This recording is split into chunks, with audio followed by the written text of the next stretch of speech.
안녕하세요. 복수심에 활활 타올라 이젠 악과 깡만 남은 40대 초반의 여자입니다. 결혼할 때 제일 피해야 할 놈 중에 하나가 내 가족, 네 가족 구분도 못하는 등신 같은 효자라고 했던가요? 저도 효심으로 따지면 어디 가도 뒤지지 않는 사람이라 생각했는데요. 이럴 거면 지 엄마랑 살지 대체 왜 저한테 장가를 왔는지 의심이 되는 모지리 같은 남편과 며느리를 글자 그대로 묶어놓고 주머니를 탈탈 털면 돈이 나올 거라 생각하는 무식한 시어머니에게서 겨우 탈출한 얘기를 한번 해볼까 하고요. 어쩜 무슨 복이 이렇게도 많아서 평생을 살면서 한 명 만나기도 어려운 시댁 식구들을 이렇게 한꺼번에 쌍으로 만났는지 다시 생각해도 신기하기만 하네요. 이 인간들 만나기 전 제 인생은 평화로움 그 자체였습니다. 산 좋고 물 좋은 시골에서 살았거든요. 저희 집은 할아버지 때부터 흑염소 농장을 했었어요. 아버지 만나서 도시에서 시집온 어머니도 아름다운 시골 경치에 푹 빠져서 장화 신고 몸빼 바지 입고 사주팔자인 전혀 없을 것 같은 농사일을 시작하시게 됐죠. 장녀인 저 역시 자연스럽게 어렸을 때부터 부모님을 도와 농장 일을 어깨너머로 배우게 됐습니다. 그때까지만 해도 동네에서 아는 사람들끼리 아니면 여기 농장 집이 좋다더라 입소문이 나서 동네 사람한테 소개를 받은 사람들 또 그 사람들의 지인들까지 그렇게 소규모로 장사를 하는 정도였어요. 가격이 워낙 비싸기도 하고 한 마리에서 나오는 양이 그렇게 많지도 않았으니까요. 할아버지도 부모님께서도 장사를 막 그렇게 크게 벌리실 생각도 없으셨던 것 같아요. 가족들이 욕심이 크게 없는 성격이라 전원 생활을 즐긴다는 것에 의의를 두셨지 내가 흑염소 팔아 떼돈 벌어야겠다는 생각을 하시던 분들이 아니셨으니까요.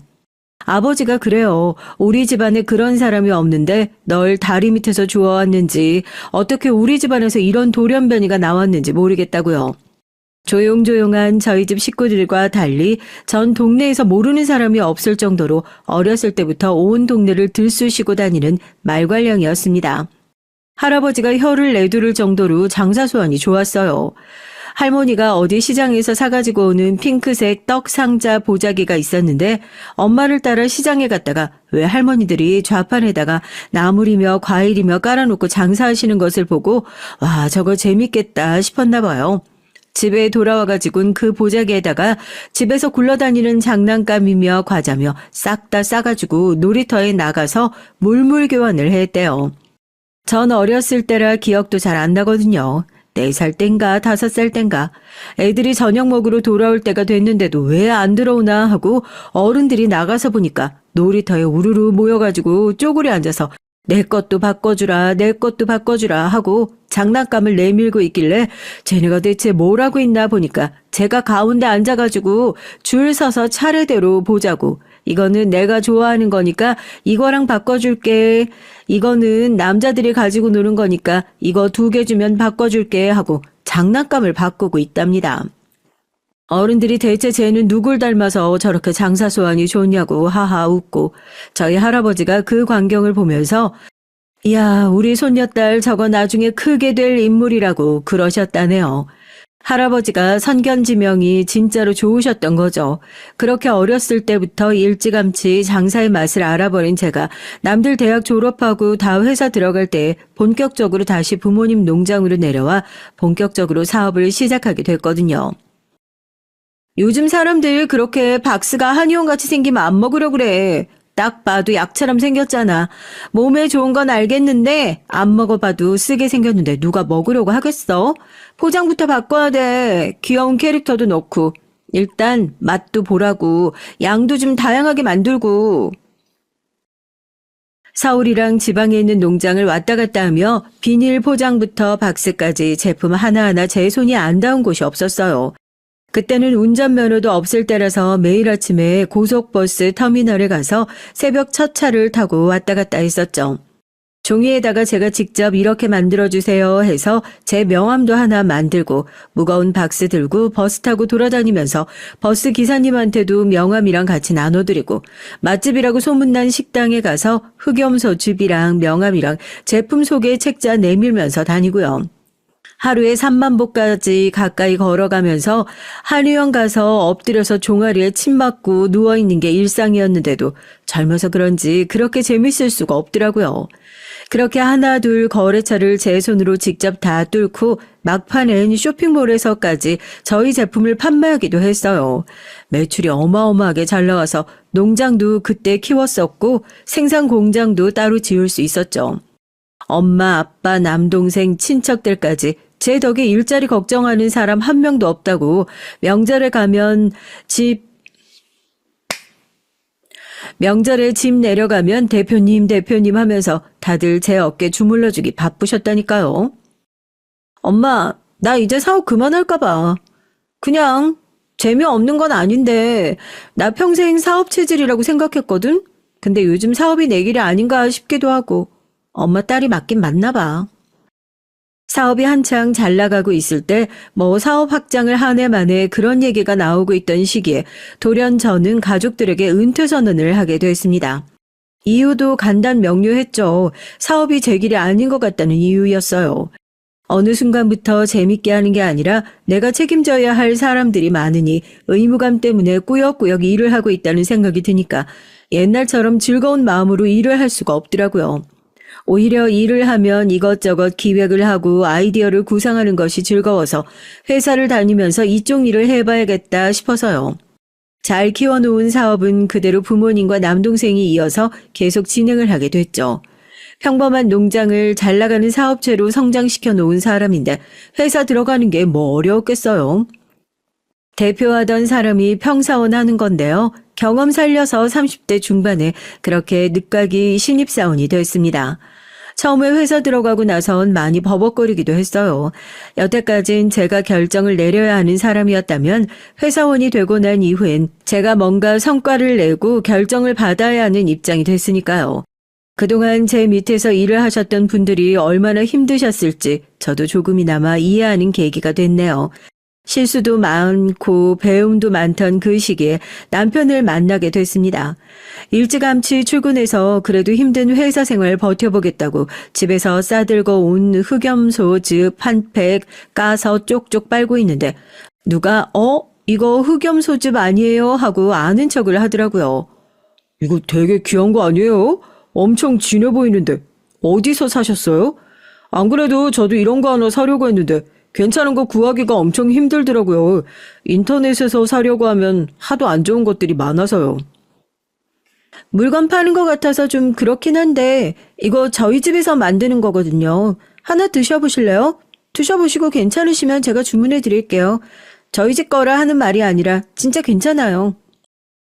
어디 카페에서 소개팅하면서 커피 나눠 마시는 것도 아니고 쾌행한 얼굴에 직장인 둘이서 나란히 탕비실에 앉아서 흑염소즙 나눠 마시면서 이거 진짜 괜찮다, 주문 좀 할 수 있냐 이런 얘기를 하면서 친해지게 됐어요. 집이 흑염소 농장을 하냐고 자기도 나중에 시골에 내려가서 사는 게 소원이라는 얘기를 하더라고요. 평생 시골에서 나고 자라서 그런지 지금은 서울에서 직장 생활을 하고 있긴 하지만 저도 언젠가 은퇴를 하게 된다면 다시 귀촌을 해서 시골에서 소박하게 부모님 농장 근처에 집 한 채 짓고 사는 게 소원이거든요. 은근히 얘기가 통하는 부분이 많더라고요. 자기 가족들이며 친척들 준다고 흑염소즙을 어마어마하게 많이 주문해 줬어요. 그래서 괜찮아 보인 건 절대 아니고요. 이렇게 귀한 거 덕분에 잘 구했다고 밥도 사고 커피도 사고 웃기긴 한데 흑염소즙이 맺어준 인연이라고 해도 과언이 아니네요. 제가 그랬잖아요. 할아버지랑 부모님이랑 가깝게 지냈기도 했고 한땐 같이 부모님이랑 사업을 하기도 했으니까 남들보다는 더 애틋한 구석이 있어요. 어디 가서 저 같은 효녀 없다고 그런 소리도 듣고요. 남편이랑 연애를 하고 결혼을 결심하게 된 계기도 사실 이런 이유가 컸죠. 부모님에게 잘하는 사람 치고 나쁜 사람이 없다는 게 제 생각이었거든요. 처음 만났을 때도 그랬고 요즘 사람답지 않게 꼬박꼬박 안부 전화를 하는 것도 그렇고 다른 건 몰라도 어머님하고 참 애틋한 사이인가 보다. 그 모습이 참 보기 좋다고 생각했습니다. 아버지 돌아가시고 나서 남편 번듯하게 홀로 키워놓으신 어머님이었으니 본인이 더 잘해야겠다는 생각도 있었을 거고 삐뚤어지지 않고 잘한 것만으로도 배울 점이 많다 생각했었죠. 저도 뭐 우리 부모님한테 효도하니 그때까지만 하더라도 효자 만나면 안 된다는 사람들의 얘긴 본인의 부모님한테 못하는 사람이 괜히 하는 소리라고 그렇게 생각했습니다. 부모한테 개차반인 것보다 효자인 게 100배는 더 낫다고요. 그런데 막상 결혼 준비를 하는 과정에서 살짝 어라?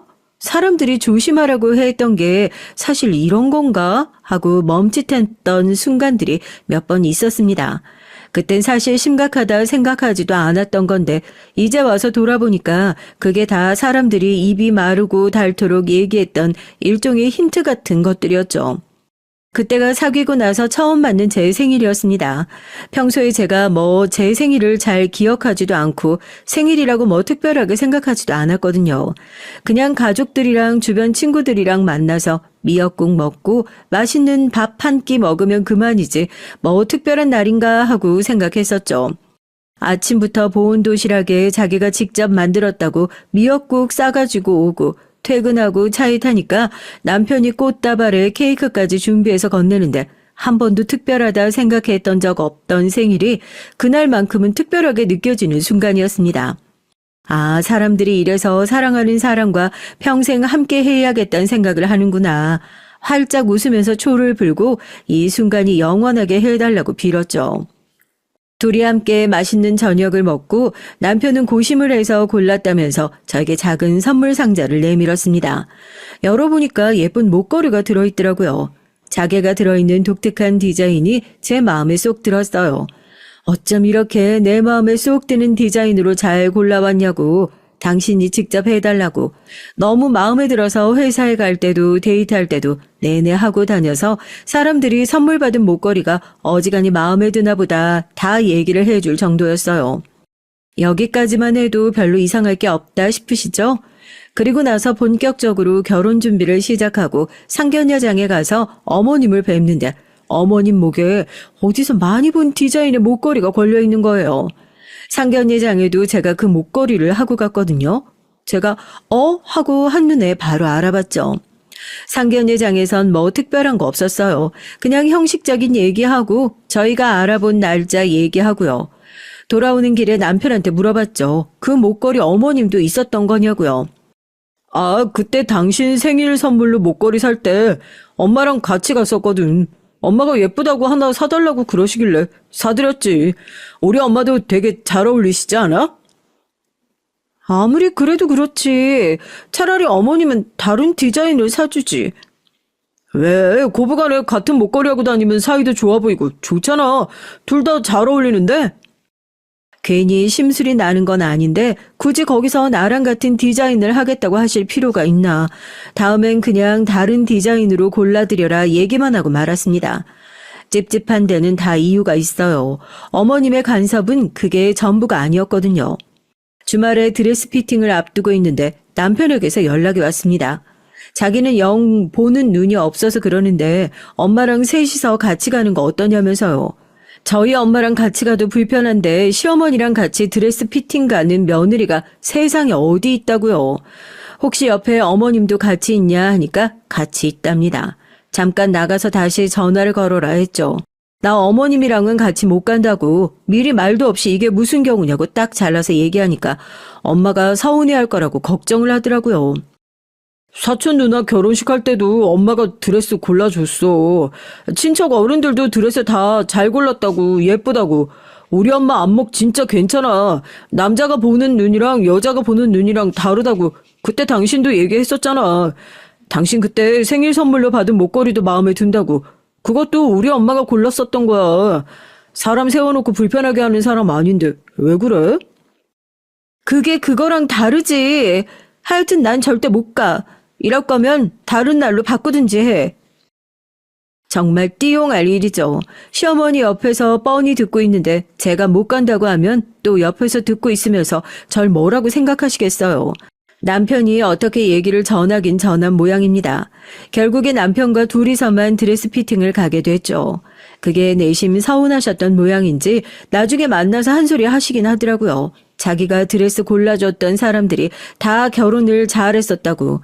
제가 나중에 골라놓은 드레스 보고 네 체형이랑 별로 안 어울리는 드레스를 고른 것 같다고요. 내가 골라줬으면 더 예쁜 드레스를 골랐을 텐데 하고요. 어머님, 제가 입는 드레스인데 제 마음에만 들면 됐죠. 그때도 그냥 그렇게 넘어갔습니다. 그땐 그게 모종의 신호라는 걸 눈치채지 못했어요. 그저 내 남편이 남들보다 좀 눈치가 없는 타입이구나 했죠. 남편도 열심히 해명을 했고요. 어머님이 결혼하실 땐 형편이 어려우셔서 마음에 드는 드레스를 못 입어보셔가지고 그게 좀 한이 맺히신 것 같다. 주변에 결혼하는 사람들이 있으면 최대한 예쁘고 화려한 드레스를 골라주고 싶으셔서 더 그러시는 것 같다. 자기도 나중에 생각해보니까 당신 입장에서 그게 시어머니가 맘대로 드레스 고르고 입히려고 했던 것 같아서 기분 나빴을 수도 있을 것 같다 하고요. 또 중간에서 말을 그렇게 예쁘게 옮기니까 또 시어머니 딴엔 좋은 의도로 나름 신경을 써주신 건데 내가 너무 시어머니라고 해서 나쁜 시선으로만 바라본 건가 하고 되려 반성하게 되더라고요. 아직 결혼도 하기 전인데 이런 쓸데없는 것으로 굳이 시어머니랑 사서 기싸움을 하지 말자 하고 좋게 넘어갔어요. 그렇게 결혼을 하게 됐습니다. 저 결혼하면서 나름대로 되게 똑똑하고 야무진 결혼 생활을 했다 생각했어요.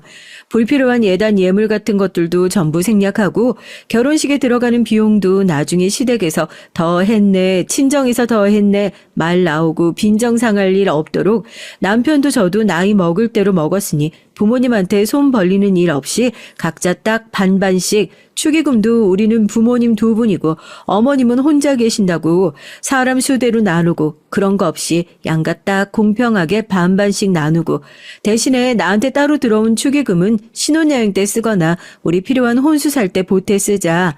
이것보다 더 공평한 결혼식이 어디 있겠어요. 그렇게 하고 나면 결혼식 끝나고 나서 쓸데없는 소리 안 나올 거라 생각했습니다.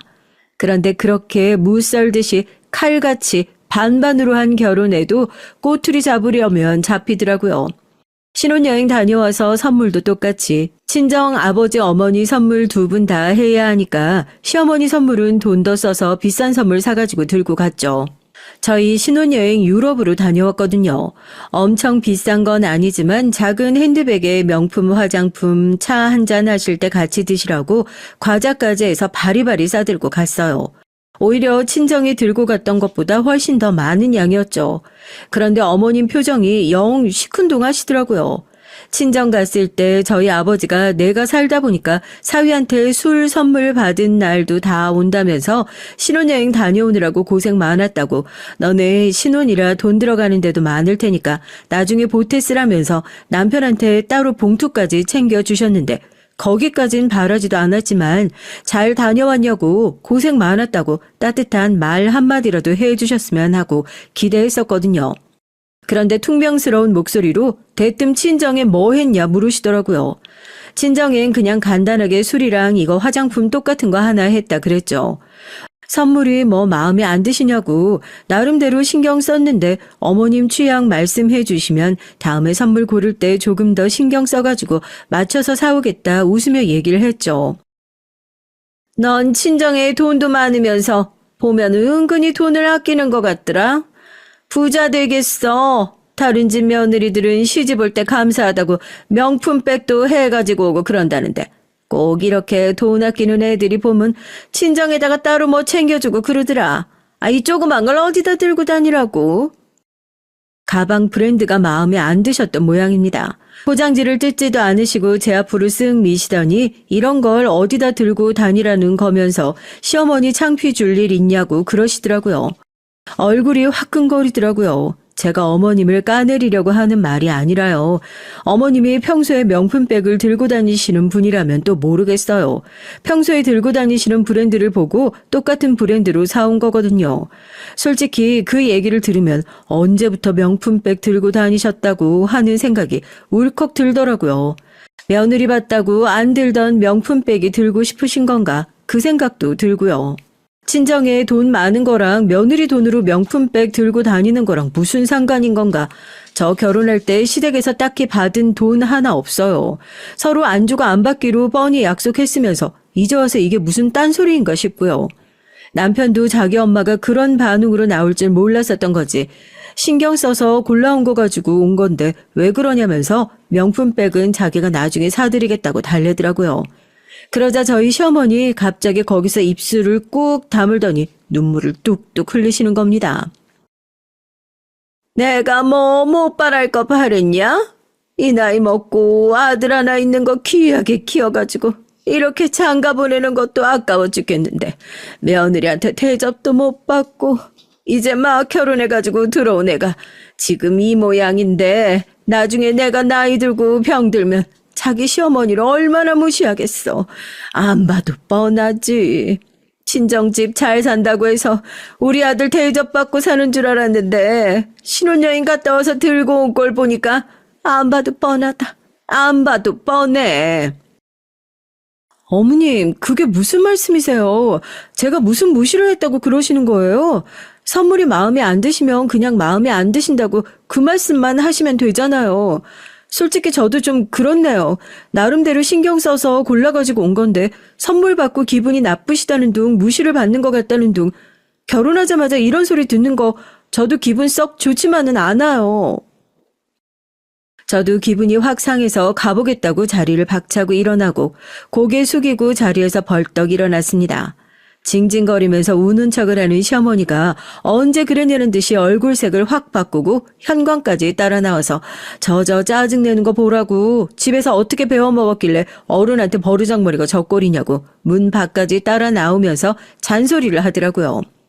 옆에서 자기가 잘 얘기하겠다고 엄마도 진정하고 들어가서 쉬라고 끝까지 자기 엄마 편만 드는 남편이 더 열받았죠. 지금 장난해? 내가 잘못한 거야? 당신도 봤잖아. 나 솔직히 너무 기분 나빠. 선물 사가지고 이렇게 욕먹는 법이 어디 있어.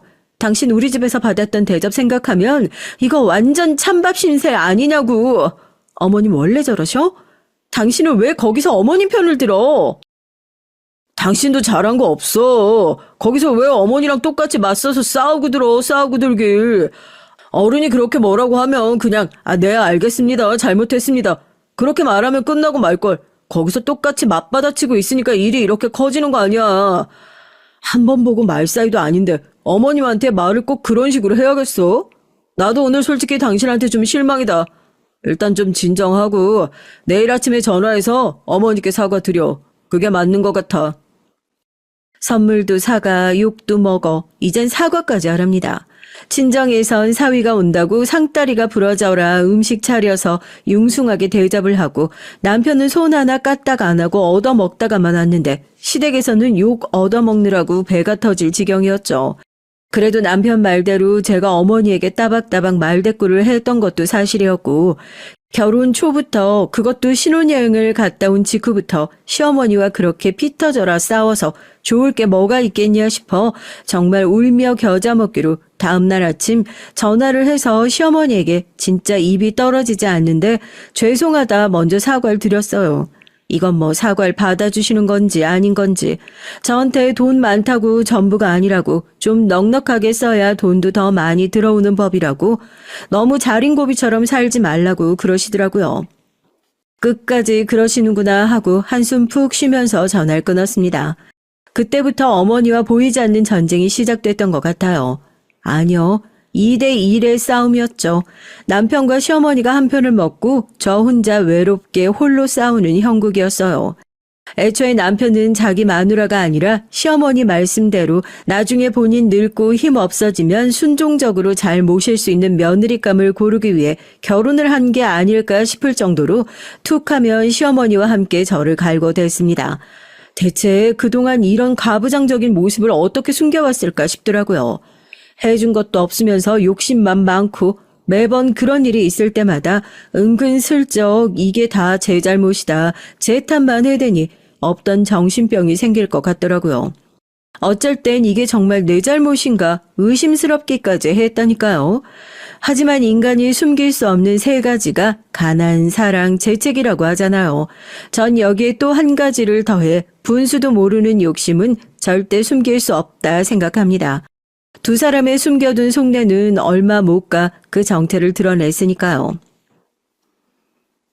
아빠, 갑자기 무슨 일이야? 어? 갑자기 그렇게 큰 돈을? 아니, 왜 어쩌다가?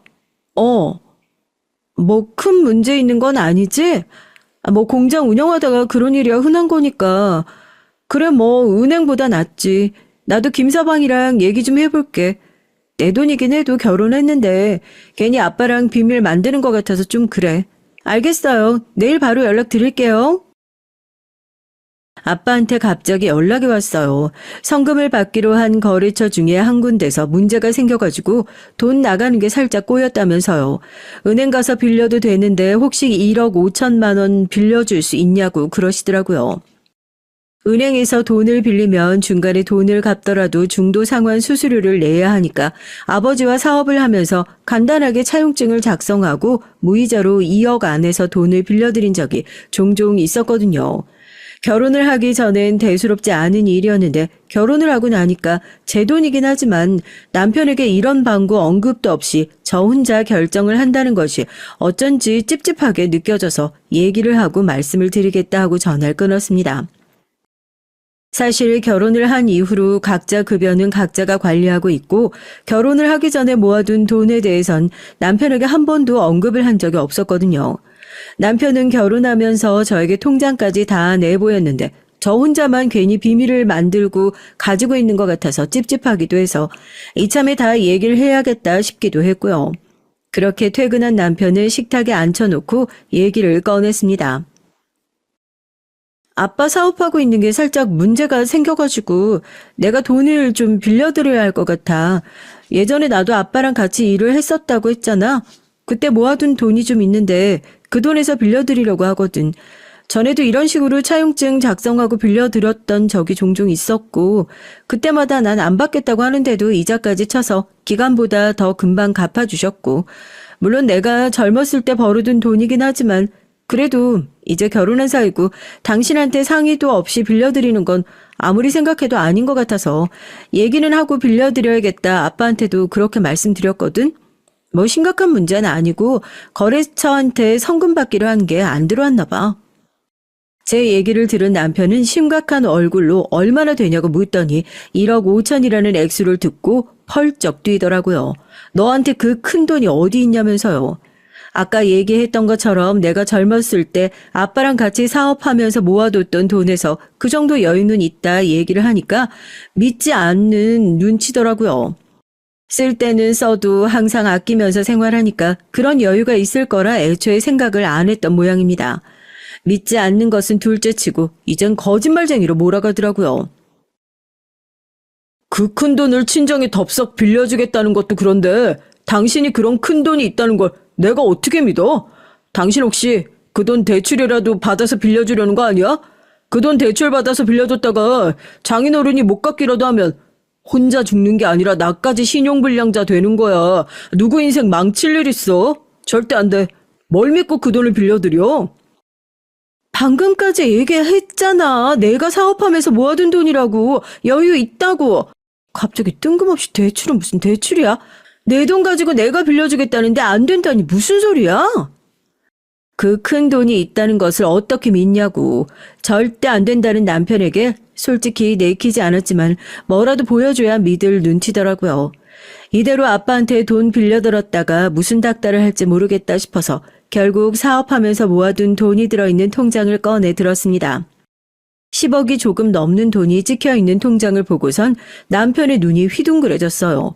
방금까지 대출이니 뭐니 하던 남편은 이제 적반하장으로 이 큰 돈을 가지고 있었으면 어떻게 자기한테 여태 비밀로 할 수 있었냐고 적반하장으로 화를 내더라고요.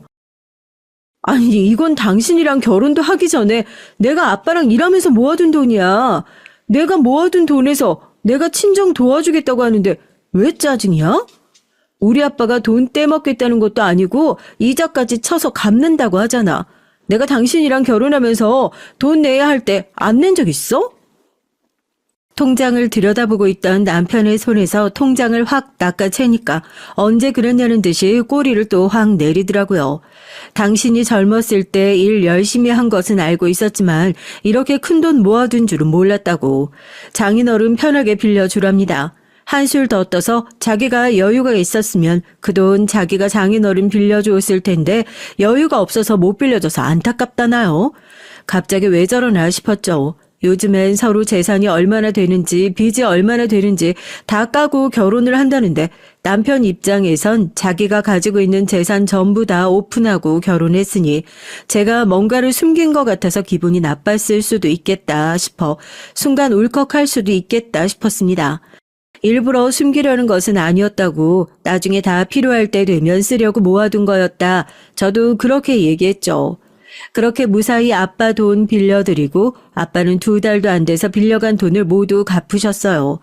딸이 잘 갖고 놓은 회사 덕분에 가족들 잘 먹고 살고 이렇게 돈까지 빌려줘서 큰일 없이 무탈하게 잘 지나갔다면서 고맙다고 용돈으로 쓰라면서 돈도 조금 더 챙겨주셨고요. 남편한테도 아빠가 돈 잘 갚으셨다 보여주기까지 했어요. 그렇게 조용히 지나가는 줄 알았는데 제가 어머님이랑 찰떡같이 붙어있는 남편한테 그 통장을 보여준 게 화근이었습니다. 잠잠하다 했어요. 남편한테 그 통장 보여주면서 그랬거든요. 이건 부부의 일이니까 우리 둘만 알았으면 좋겠다고요.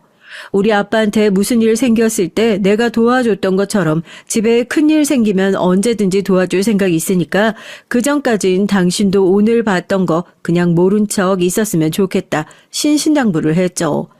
2달 동안 별일 없길래 남편이 입 다물고 있는 줄 알았어요. 아빠가 돈 갚고 얼마 지나지 않아 어머님이 갑자기 저녁을 사주신다면서 남편과 저를 부르시기 전까지 말입니다. 평소에 저희 부부한테 얻어먹었으면 얻어먹었지 뭐 한번 사주신다는 소리 안 하시는 어머님이 뜬금없이 저녁을 사준다시기에 무슨 일인가 의심스럽긴 했는데 아니나 다를까 입산 남편이 그새 가서 얘기를 했던 모양이에요. 아유, 오랜만에 이렇게 우리 세 식구 다 같이 모여서 밥 먹으니까 얼마나 좋니? 매일같이 이렇게 단란하게 지내면 참 좋겠다. 그치? 그러게요. 간만에 모이니까 반갑고 좋네요. 저녁 실컷 잘 먹고 매일같이 단란하게 지내면 참 좋겠다. 뜬금없이 이런 얘기를 하길래 뭔가 쎄하다 싶었는데 오랜만에 봤으니 카페에 가서 커피라도 한잔 하자는 어머님이 가방에서 주섬주섬 뭔가를 꺼내시더라고요. 전원주택 팜플렛이었습니다. 내 친구가 부동산을 하는데 시골에 이번에 좋은 전원주택이 나왔다고 하더라. 종호 얘기 들어보니까 너도 나중에 시골 내려가서 살고 싶다는 얘기 했었다면서? 잘 됐지 뭐냐. 너네 은퇴하고 내려가서 시골에 집 사려고 하면 그때는 이거 비싸서 못 사. 지금 사둬야지. 이게 지금 13억인데 너 10억 모아둔 거 있다면서. 너네 아파트 그거 팔고 너 10억 보태고 인테리어까지 하면 딱 맞겠더라. 내가 다리가 아프니까 1층 쓰고 너네가 2층 쓰면 딱이지. 애 낳고 하면 내가 애 봐주고 얼마나 좋아. 식구들이 한 집에 모여 살아야지. 그래, 딱이네. 엄마도 모실 수 있고 당신도 시골 내려가고 싶다고 했었잖아. 나 벌써 계약금도 다 내놨어. 뭐? 당신이 무슨 돈이 있어서 계약금을 내? 나한테는 한마디 상의도 없이 그런 짓을 했다고? 당신 미쳤어? 그 돈을 제가 왜 보태요? 저 그 돈 보탤 생각도 없고 합가할 생각도 없어요. 당신 내가 그 얘기 하지 말라고. 이미 두 사람은 저 없는 사이에 짝짝꿍 다 해놓은 모양입니다. 남편은 아예 아파트 뺄 생각으로 담보대출까지 받아서 계약금까지 걸어놓은 상태였고요. 어차피 아파트 팔고 당신이 돈 보태면 그 돈이 날아가는 것도 아니지 않냐 얘기를 하는데 차라리 그냥 여기서 혀라도 깨물까 진지하게 고민을 했습니다. 왜 저 미친 사람들을 진작에 알아보지 못했을까 하고요. 예, 가족 사이에 비밀이 어딨다고. 넌 네 친정 도와줄 땐 그 돈이 나오고 같이 살자면 그 돈이 없어지니? 집에 일 생기면 도와줄 생각 있다면서. 아유 참말 말고 이번에 집 사는데 그 돈 보태라. 밥 잘 먹어놓고 이게 뭔 헛소린가 싶더라고요. 떡 줄 사람은 생각도 안 하는데 김칫국부터 마신다고 자기들끼리 신나서 떠들어대는데 이게 지금 제정신들인가 싶었죠. 어머님을 모실 생각도 애초에 집을 합쳐서 같이 살 생각도 없고 귀촌을 하겠다는 것도 회사를 다니다가 은퇴 후에나 천천히 계획해 보겠다는 얘기였지 이렇게 얼렁뚱땅 시어머니랑 한 지붕 아래 살겠다는 얘기가 아닌데요. 저한테 무슨 10억을 맡겨놨다는 듯이 그 돈 보태라고 하고 손 내미는 이 거지 같은 인간들이 머릿속에는 뇌 대신에 무슨 똥이라도 들어있는 건지 기가 차서 말이 안 나오더라고요. 그 돈 죽어도 못 드려요. 무슨 말도 안 되는 소리를. 당신 진짜 미쳤어? 저 어머님이랑 평생 같이 살 생각도 없고 집 사는데 1원 한 푼 보탤 생각 없으니까 뭐해? 이거 안 나?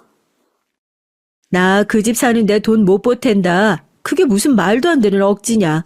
이 미친 사람들 피해서 얼른 자리를 떠야겠다. 얼른 가방을 챙겨서 일어나려는데 시어머니와 남편이 막무가내로 저를 끌고 가서 뒷자리에 절 구겨 넣었습니다. 지금 이게 뭐 하는 짓이냐고 발버둥을 치는데 노인네가 어디서 그런 괴력이 나오는지 제 뺨을 냅다 올려붙이고 제 팔을 뒤로 꺾어 붙들더라고요. 조금만 움직여도 팔이 부러질 것 같아서 꼼짝도 할 수가 없었어요.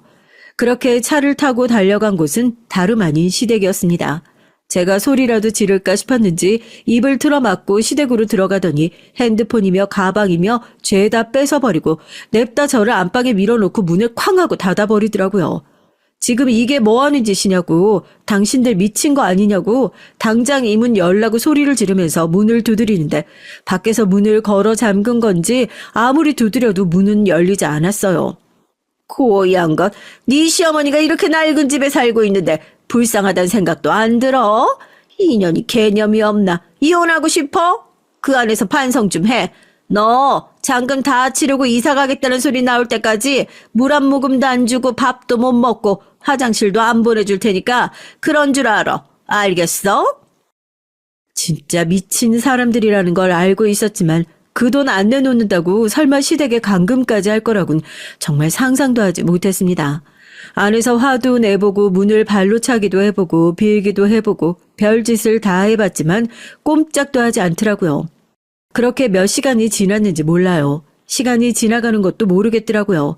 소리를 얼마나 질렀는지 이젠 살려달라는 소리를 해도 목에서 쉰소리만 나올 뿐 더 이상 목소리도 나오지 않았습니다.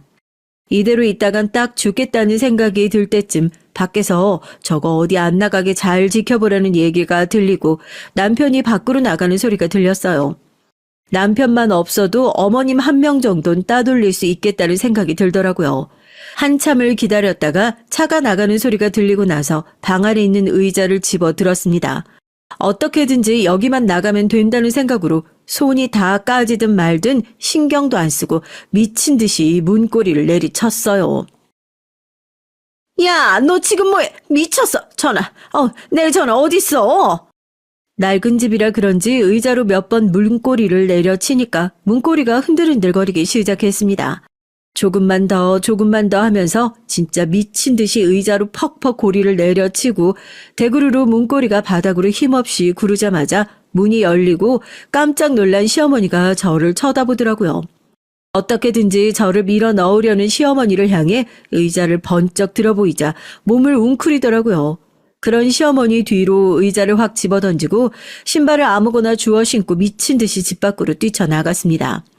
다리가 후들후들 떨려서 달리면서 몇 번이나 넘어졌는지 다리가 엉망진창이 됐는데도 무작정 뛰었어요. 편의점이 보이자마자 들어가서 놀란 알바생한테 경찰 좀 불러달라고 얘기를 했죠. 편의점이야 워낙 사고들이 많으니까 버튼만 눌러도 신고를 할 수 있도록 잘 되어 있었잖아요. 그게 퍼뜩 생각이 나더라고요. 놀란 알바생이 바로 경찰에 신고를 해줬고 신고를 받은 경찰이 5분도 안 돼서 출동을 나왔습니다. 경찰서에 가서 시댁에서 있었던 일을 몽땅 진술했죠. 카페에서 끌려갔던 것부터 CCTV에 다 남아있을 거니까 지금 바로 가서 확인을 해달라고요. 그 집에 가면 제 핸드폰이며 뭐며 다 남아있을 거라고 얼른 가서 확인해달라고. 진짜 웃긴 게 제가 바로 가서 경찰에 신고할 것을 알았나 봐요. 핸드폰 위치 추적을 해보니까 멍청한 두 인간이 제 핸드폰을 없애면 뭐 해결이라도 될 줄 알았던 건지 그거 버릴 생각으로 어디 근처 저수지에 가 있다가 잡혔다고 하더라고요. 제 연락을 받은 부모님도 시골에서 다급하게 올라오셨고 10억에 눈이 먼 두 모자도 붙들려서 경찰서로 질질 끌려오게 됐습니다. 사부인, 제 말 좀 들어보세요. 제가 다 해명을 할게요. 얘가 지금 몸이 많이 안 좋은 상태라서 나는 애 건강 생각해가지고 시골에 집 얻어서 요양 차원에서 이사를 가자. 그렇게 얘기를 한 겁니다. 아유, 절대 나쁜 의도로 그랬던 게 아니었어요. 얘 꼴을 보세요. 정상인 애가 이렇게 나사 빠진 애처럼 밤에 저렇게 뛰어다니고 하겠냐고요. 애가 완전히 정신이 나가가지고 우리 아들이 힘들어해서 어디 공기 좋고 물 좋은 데 가면 좀 나아질까 하고. 아주머니, 여기 경찰서예요. 지금 끝까지 거짓말 하실 겁니까? 납치, 감금, 폭행. 여기 CCTV에 증거 다 남아있어요. 카페에서부터 차로 입 막고 끌고 가신 거, 아파트 엘리베이터로 끌고 올라가신 거, 살려달라고 소리 지르는 소리 들었다고 지금 주민 진술까지 다 남아있는데 이렇게 끝까지 거짓말 하실 거예요? 10억 갈취하시라고 감금하신 거 맞으시죠? 내가 아들 죽어라 열심히 키워가지고 그 구질구질한 집구석에서 나와서 좋은 짓 좀 살아보겠다는데 니들이 뭔데 니들이 뭔데 나를 무시하냐고. 야, 너네 집 돈 많잖아. 사부인 내 집 10억 아무것도 아니잖아요. 부자면 좀 나눠 씁시다. 네? 며느리라고 하나 있는 게 저렇게 돈독에 올라가지고 자기 시어머니한테 그렇게 바락바락 대들어서 내가 어른이라 교육 좀 시켰습니다. 이게 경찰에 잡혀가야 될 이유입니까? 예? 시어머니는 이미 제정신이 아니었어요. 돈 때문에 정신이 나가도 단단히 나가 있더군요. 대체 그 돈이 뭐라고 두 사람이 저렇게 돌아버린 건지. 저희 부모님은 고작 그 10억 때문에 딸이 이렇게 험한 꼴을 당했다는 사실이 아직도 안 믿긴다는 듯이 엉엉 울면서 경찰서에서 저를 끌어안으셨습니다. 경찰서에서도 고래고래 소리를 지르면서 자기가 뭘 잘못했냐 미친 사람처럼 소리를 지르는 시어머니를 보니까 제가 만약 거기서 의자로 문을 부수고 탈출하지 못했더라면 대체 얼마나 더 험한 꼴을 당했을지도 모른다는 사실에 소름이 끼치더라고요. 경찰서에서 진술을 마치고 두 사람은 구치소에 그대로 수감됐습니다. 죄질이 불량해서 징역은 절대로 피할 수 없을 거라고 하더라고요. 저에게 담요를 덮어주신 아버진 절대 눈도 마주치지 말라고, 얼른 집에 돌아가서 푹 쉬자고, 당분간 회사도 나가지 말고 병원이라도 다니자고 얘기하셨습니다. 저런 사람들에게 제 소중한 마음과 시간을 뺏겼다는 사실이 그제서야 얼마나 분하고 억울하던지요. 결혼 준비를 했던 시간, 결혼 생활을 했던 시간, 내가 잘못한 게 아니었을까 전전긍긍했던 시간을 그 모든 것들이 머릿속으로 스쳐 지나가면서 울컥 화가 솟았어요. 이대로는 저도 순순히 못 돌아가겠다 싶었죠. 저 사람들 얼굴 한 번만 보게 해달라고 부탁을 했습니다. 이 꼴을 하고 무슨 얼굴을 보겠다는 거냐고 부모님께선 뜯어 말렸지만 구치소 구석에서 다 포기했다는 듯이 앉아있는 두 사람에게 제가 걸어갔죠. 남편은 절 보면서 이제 속이 시원하냐고 그러더라고요. 제가 그랬어요. 속 시원하다고. 너 딱 어울리는 자리에 있으니까 너무 잘 어울린다고. 평생 그 안에서 썩어가지고 나오지도 말라고. 죽을 때까지 거기서 죽었으면 좋겠다고 그랬습니다. 시어머니가 뒤에서 미쳤냐고 내 아들한테 무슨 소리 하는 거냐고 창살을 붙잡고 고래고래 소리를 지르더라고요. 어떻게 했냐고요? 제가 그런 시어머니 얼굴에다가 침을 탁 하고 뱉었습니다. 그리고 뒷주머니에서 지갑 꺼내가지고요. 창살 안에 있는 시어머니 손 끄집어내서 100원짜리 동전 하나 꺼내 손바닥에 꼭 쥐어줬어요. 시어머니 얼굴이 실시간으로 일그러지는데 진짜 그 장면을 여러분들도 보셨어야 하는데요. 어찌나 통쾌한지요. 어머님 돈 좋아하시잖아요. 이제 들어가면 돈 쓸 일도 많을 텐데 이거 100억이다 생각하시고요. 당신들 같이 거지 같은 인간들한테 적선하는 돈으론 이것도 큰 돈이다 싶은데 그것도 마지막으로 얼굴 보면서 아깝다 생각 안 할 테니까 사양 말고 받아두세요. 네? 그러니까 분수에 맞게 살라고요. 제발 분수에도 안 맞게 남의 것 좀 욕심내면서 살지 마시고요. 이 거지들아. 제가 웃으면서 뒤를 돌아가니까 시어머니는 동전을 집어 던지면서 욕을 하고 발을 구르면서 난리를 쳤고 경찰들은 좀 조용히 하라고 소리를 지르면서 시어머니를 뜯어 말렸습니다. 그렇게 저희 가족은 경찰서를 빠져나왔어요. 진짜로 속 시원한 복수는 아마 지금부터 시작일 것 같네요. 그동안 모아둔 돈 제가 이제 어디다 쓰겠습니까? 원래 다른 데는 아껴도 변호사 쓰는 돈은 아끼지 말라고 누가 그러더라고요. 우리나라에서 이름난 로펌 변호사 선임해서 이 사람들한테 있는 죄 없는 죄 다 끌어다 붙여가지고 돈이 얼마가 들던 간에 최대한 오랫동안 깜빵 안에서 곰탕처럼 푹 고아져서 나올 수 있도록 한번 만들어 보려고요. 그 사이에 대출까지 받아서 넣어놓은 계약금은 휴지 조각이 될 거고 직장은 날아갈 거고 깜빵 갔다 나오면 신용불량자 신세가 될 거고 출소를 해서 나오고 나서도 사회에 복귀를 못할 정도로 이제 그 인생들 천천히 한번 망쳐볼 생각입니다. 제 인생을 힘들게 한 대가 배로 아니 곱절로 돌려줄 생각입니다. 잠깐 갇혀 있었던 몇 시간을 잊지 못했던 것처럼 그 사람들에겐 인생에서 잊지 못하는 몇 년 아니 몇십 년의 갇혀있는 시간을 돌려주려고요. 욕심이 작으면 작을수록 인생이 행복해진다는 말이 있죠.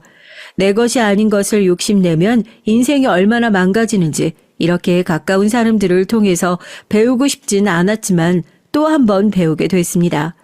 결혼은 실패로 돌아갔지만 실패한 결혼 생활에서도 결과적으로 인생에서 절대 가까이 하면 안 될 사람들을 뼛속 깊이 알게 되었으니까 그거라도 다행이다 생각하면서 위안 삼고 살아가겠다는 생각을 하네요.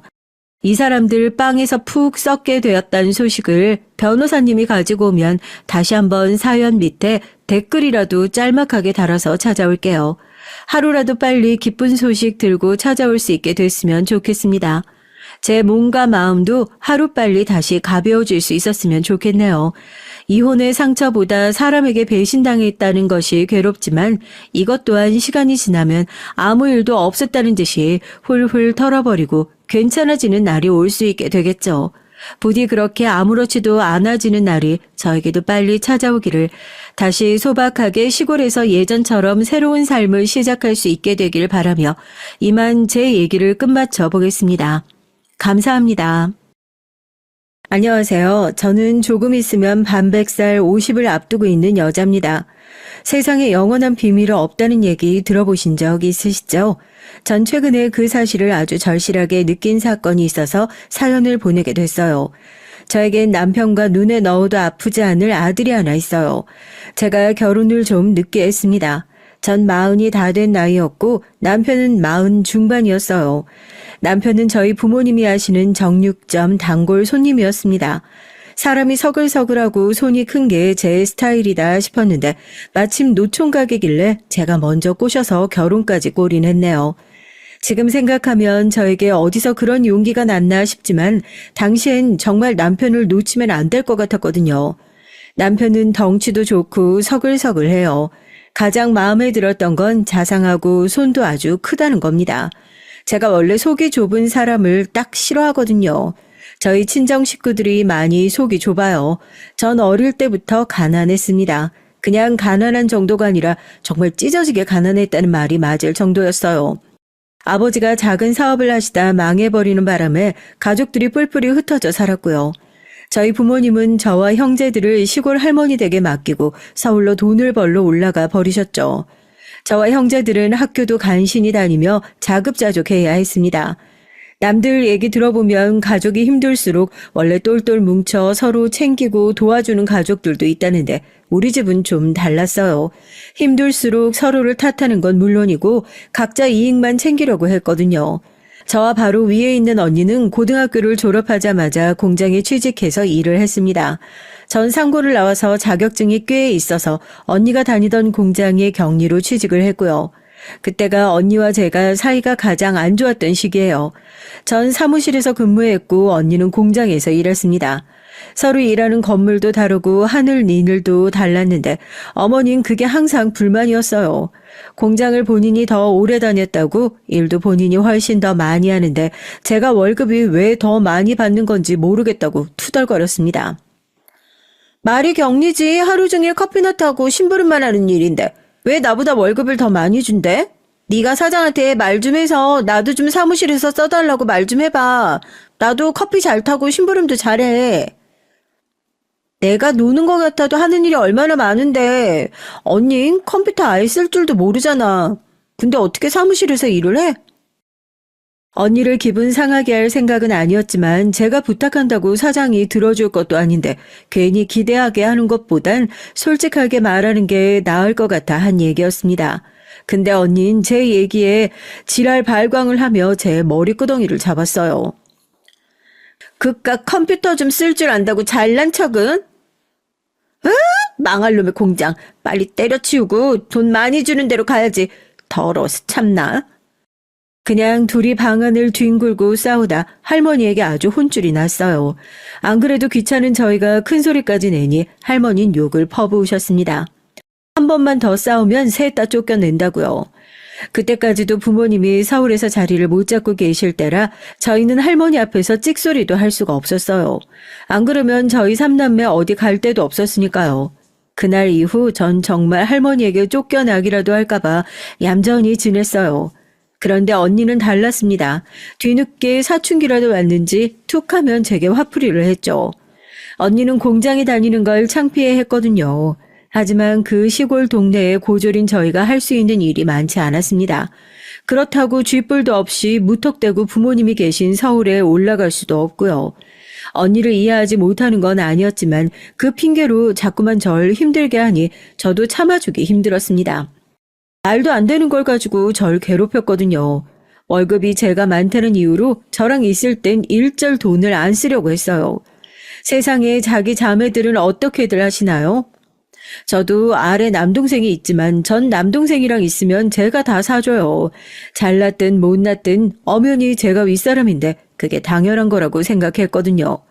근데 언니는 달랐습니다. 10원이라도 더 버는 사람이 더 내야 한답니다. 한 번은 아침에 출근을 했는데 버스를 타면서 버스비를 안 내고 타버린 거예요. 제가 제 것만 냈더니 기사 아저씨가 앞에 아가씨가 안 내고 탔다고 하더라고요. 전 언니를 불렀죠. 왜 버스비 안 내냐고요. 그랬더니 언니가 하는 말이 어이가 없었습니다. 아우 쪼잔해. 그거 얼마나 한다고. 그냥 좀 같이 내주면 되지. 다음에 내가 내줄 테니까 네가 좀 내. 언니는 저렇게 말한 게 한두 번이 아니었어요. 매일 다음에 버스비를 내준다고 하고선 한 번도 내준 적이 없었거든요. 버스 타기 전엔 한마디도 안 하고 있다가 버스에 올라타서는 모른 척 내달라고 하니 당황한 게 한두 번이 아닙니다. 저도 처음엔 언니니까 당연히 내줄 수 있지 싶어서 몇 번 별 생각 없이 내줬는데 이게 반복되니까 언제부턴가 빈정이 팍 상하더라고요. 거기서 끝이 아니었어요. 공장 근처 백반집에서 밥을 먹을 때도 자꾸 제게 밥값을 내라고 하더라고요. 밥값도 마찬가지로 처음에 한두 번 내주다가 짜증나서 한 번은 된통 화를 냈습니다. 아무리 제가 월급이 많다고 해도 그래봐야 얼마 차이 안 나요. 그리고 직장 다니는 사람들이 교통비, 밥값 내면 남는 것도 없잖아요. 언니, 자꾸만 이런 식이면 나 언니랑 밥 안 먹어. 내주는 것도 한두 번이지 거지도 아니고 왜 매일 동생한테 얻어먹고 난리야. 뭐 거지? 너 그게 언니한테 할 소리야? 이게 진짜 네가 요즘 언니한테 덜 맞았지? 그날 또 저와 언니는 식당에서 머리끄덩이를 잡고 싸웠어요. 그 시간대 식당엔 대부분 공장 사람들이다 보니 저희 자매의 소문은 삽시간에 퍼졌습니다. 그 이후로 공장에서 보는 사람마다 한 소리씩 했어요. 언니랑 한 집에 사는 한 식구면서 누가 사면 어떠냐고 저더러 쪼잔하다고들 했어요. 어떤 사람들은 언니한테 대들면 못 쓴다고 하기도 하고요. 전 기가 찼죠. 그건 우리 집을 모르니까 하는 소리예요. 제가 말씀드렸죠? 우리 집은 다들 각자 먹고 사느라 바빴다고요. 고등학생인 막내까지 자급자족이었습니다. 그런 동생이 안쓰러워서 전 동생을 살뜰히 챙겼어요. 저 아니면 동생을 챙길 사람이 없었거든요. 할머니 집에 얹혀 살긴 했지만 할머니가 저희를 달가워하지 않았습니다. 사실 할머니 마음도 이해가 되지 않는 건 아니에요. 아버지가 사업한다고 할머니한테 돈 빌려가서 다 날려버리고 저희까지 맡겼으니 좋을 리가 없었죠. 그래서 그랬는지 저희를 무진장 구박하셨습니다. 저희 삼남매가 들어오고 나서 아무래도 할머니 살림이 어려우셨겠지만 치사하게 매일 먹는 거 가지고 뭐라고 하셨어요. 한참 성장기였으니 돌아서면 배가 고플 때였는데 할머니가 하도 눈치를 주시니까 전 배가 찰 때까지 먹어본 적이 없습니다. 매일 쌀독에서 쌀을 꺼낼 때마다 쌀이 쑥쑥 준다고 하시지를 않나. 간식만 조금 먹어도 간식을 그렇게 먹고 하루에 꼭 3끼를 먹어야 하냐고 하셨죠. 저와 언니가 공장에 다니면서 야근이라도 하고 오면 그렇게 좋아하셨어요. 저녁까지 먹고 들어온다고요. 그러다 보니 소심하고 얌전한 남동생은 배고파도 배고프다는 말을 못했나 봐요. 어느 날 보니까 애가 키만 쑥 크고 빼빼 말라 있더라고요. 전 그런 동생이 안쓰러워서 할머니에게 월급을 좀 속이고 돈을 빼돌렸습니다. 그 돈으로 할머니 눈을 피해 동생을 챙겼죠. 책도 사주고 먹을 것도 먹이고요. 그런 환경에서 자라다 보니 전 자연스레 억척스러워질 수밖에 없었어요. 돈 귀한 줄 누구보다 잘 아니까요. 저희 살림은 서울에 올라오고 난 뒤 조금 나아졌습니다. 할머니가 돌아가시고 나서 저희 3남매는 부모님이 계신 서울로 올라왔어요. 저희가 서울에 올라왔을 당시만 해도 부모님은 반지하방에 살고 계셨거든요. 방이라고는 2개뿐이라 당시 고3이었던 막내가 부모님과 함께 방을 썼습니다. 그래도 남동생이 곧잘 공부를 잘했어요. 할머니 댁에 있을 때 다녔던 고등학교에서 서울의 명문대도 들어갈 정도로 공부를 잘한다고 했거든요. 모의고사 같은 걸 봐도 지역 내에서 1등도 한 적이 있고요. 전 동생이 기특해서 동생이 하는 일이라면 뭐든지 밀어주고 싶었습니다. 저나 언니는 공부 머리가 없어서 대학은 꿈도 못 꿨지만 우리 막둥이만큼은 어떻게든 대학을 보내주고 싶었거든요. 목표가 생기고 나니 돈을 버는 게 좀 덜 힘들더라고요. 부모님은 저희가 올라오기 전까지 식당에서 식자재를 납품하는 일을 하셨습니다. 전 평일엔 부모님 일을 돕고 쉬는 날이면 아는 분 정육점에 가서 고기를 자르고 배달하는 일을 도왔어요. 언니는 부모님 일을 돕기도 싫고 저와 함께 정육점에 가기도 싫다면서 결국 그렇게 싫다던 공장에 다시 들어갔죠. 반면 전 하나도 힘들지 않았습니다. 생각보다 몸을 움직이며 하는 일이 적성에 맞았거든요. 그러다 동생이 대박을 터뜨렸어요.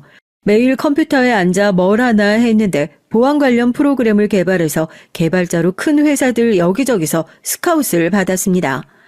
하지만 동생은 자기가 하고 싶은 일이 있다면서 함께 공부한 친구들과 회사를 차렸죠. 저야 동생이 뭘 하는지 잘 모르지만 어쨌든 사업까지 할 정도로 성공했으니 됐다 싶었습니다. 그런데 믿기지 않는 일이 일어났어요. 동생이 제게 선물을 줬어요. 그것도 아주 큰 선물을요. 제 이름으로 된 정육점을 차려줬습니다. 제가 몇 번 하고 싶다고 말한 적이 있긴 했는데 정말 이렇게 빨리 이루어질 줄은 몰랐어요.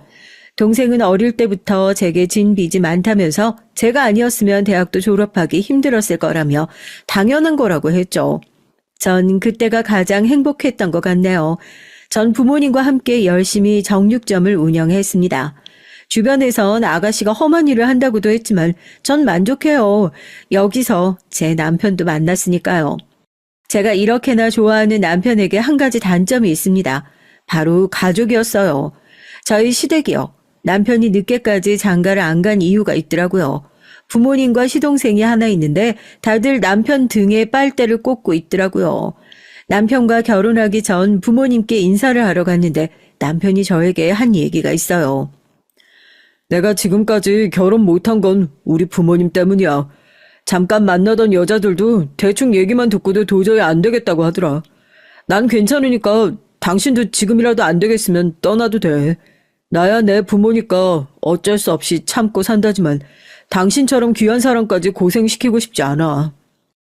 제가 생각한 것보다 남편은 더 힘든 상황이었습니다. 알고 보니 지금까지 남편이 시부모님과 시동생 부부 거기다가 조카까지 해서 6식구를 혼자 책임지다시피 했더라고요. 사실 연애할 땐 상상도 못했어요. 그렇게 생각할 수밖에 없었던 게 남편 직업이 회계사예요. 남편은 딱 개천에서 용난 케이스입니다. 지지리도 가난한 집에서 혼자 피나게 공부해서 성공한 거죠. 남편이 회계사가 되자마자 시부모님은 2분 다 일을 그만두셨대요. 모아둔 돈도 없으신데 아들만 믿고 말이죠.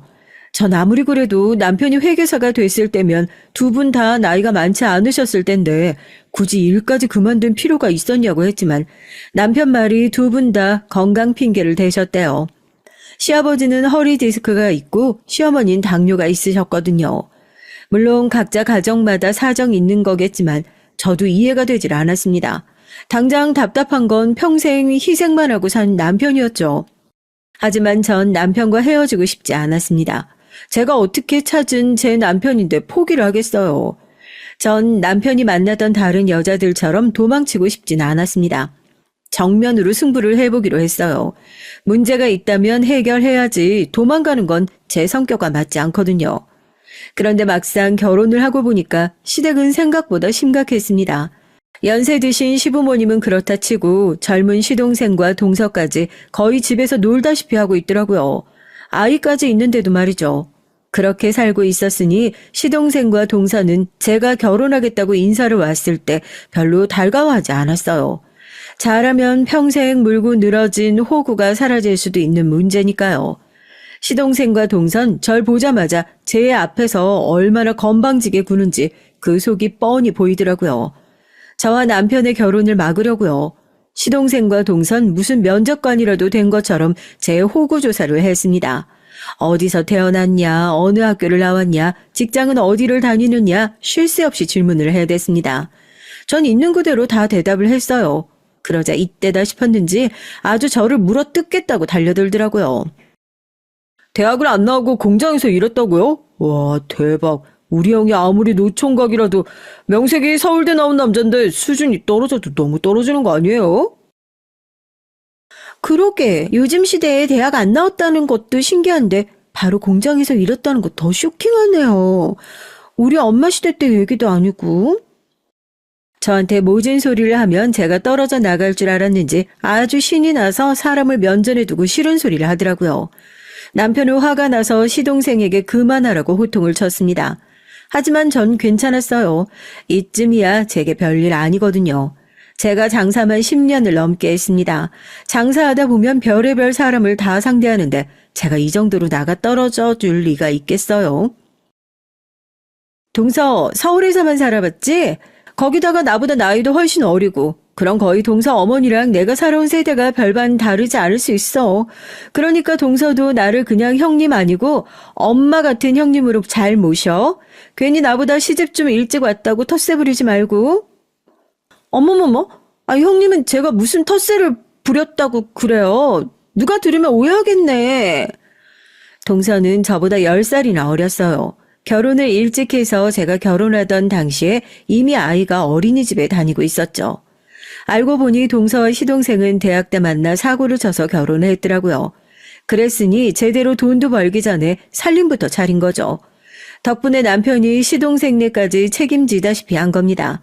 남편은 힘들게 번 돈으로 가족들이 모두 다 함께 살 수 있는 2층짜리 작은 주택을 샀어요. 동네가 좀 외지긴 하지만 그래도 온 식구가 같이 살 수 있으니 시부모님께서 좋아하신다고 남편은 출퇴근 왕복 3시간이 걸려가며 그 집에서 살았더라고요.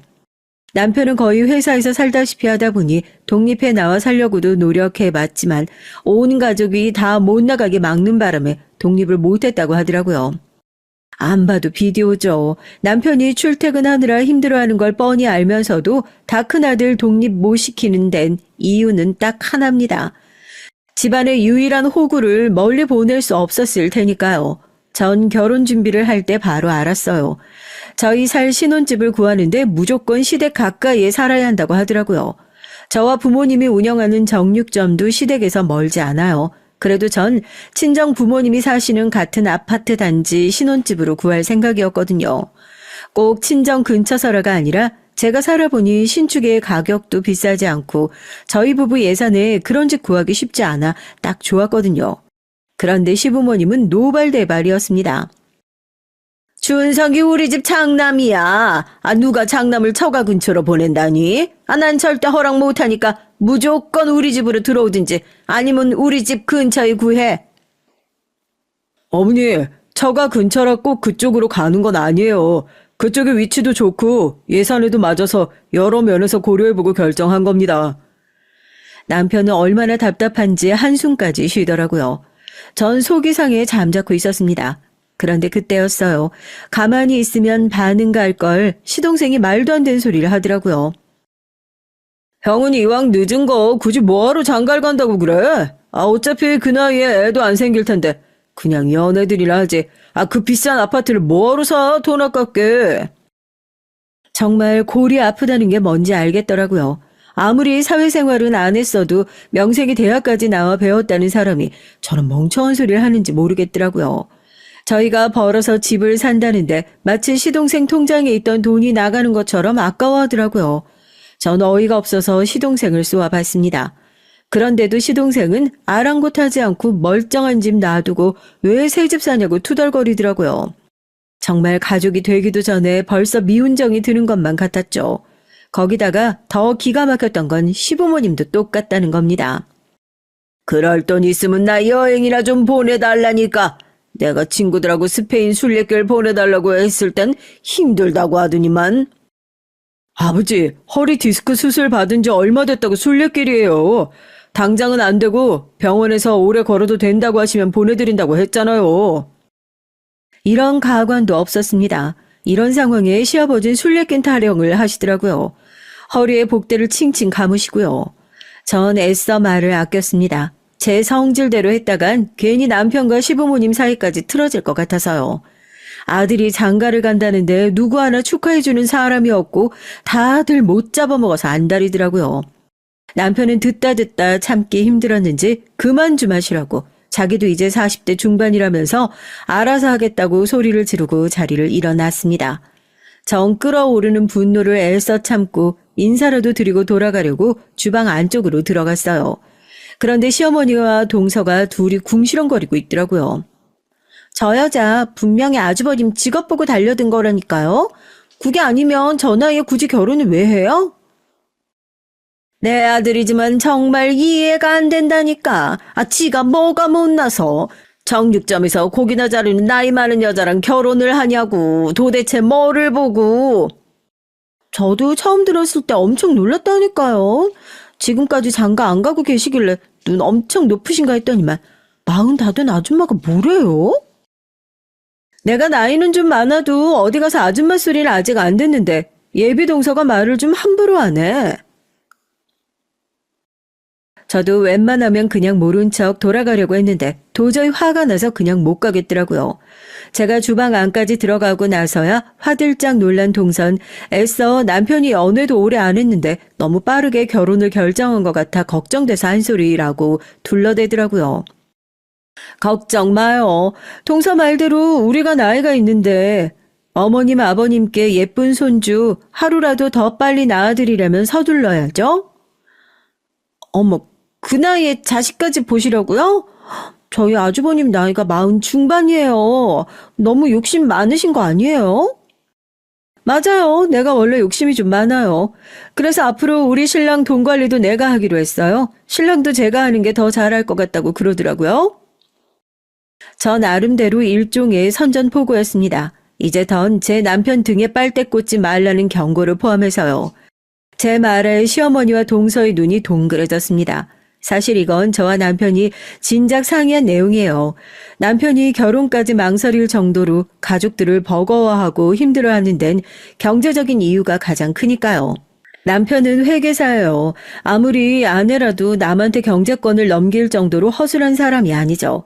하지만 시댁 식구들과 거리를 두려면 필요한 부분이었습니다. 말처럼 제가 다 관리를 하진 않겠지만 적어도 지금처럼 시댁 식구들이 툭 하면 은행처럼 돈을 요구하는 일을 최대한 방지하기 위해 결정한 부분이었어요. 하지만 이게 노력한다고 되는 게 아니더라고요. 평생 남편에게 의지만 하고 살았던 사람들이라 전혀 달라질 생각이 없었습니다. 오히려 결혼하고 제가 있으니 뒤로 쉬쉬하면서 남편을 조정하려고 들었어요. 저도 남편에게 워낙 많이 들었기 때문에 일일이 상관하고 싶진 않았습니다. 시댁 식구들도 가족들 나름대로 지금까지 살아온 방식이 있는데 제가 왈가왈부하면 싫어하는 게 당연하죠. 다만 정도가 지나칠 땐 저도 가만히 있을 수는 없었습니다. 한 번은 그런 적이 있어요. 시동생과 동선 둘 다 프리랜서입니다. 마을이 좋아 프리랜서지 사실 둘 다 노는 날이 더 많았어요. 시동생과 동선 음대를 나왔거든요. 시동생은 작곡을 한다면서 매일 작업실이라고 만들어 놓은 방에 틀어박혀 있고 동서는 바이올린을 전공했다는데 가끔 레슨이 있다고 나가는 거 말곤 특별히 하는 일이 없었죠. 많이 벌든 못 벌든 시동생과 동서 사정이지만 문제는 그런 상황이 저희에게도 피해라는 겁니다.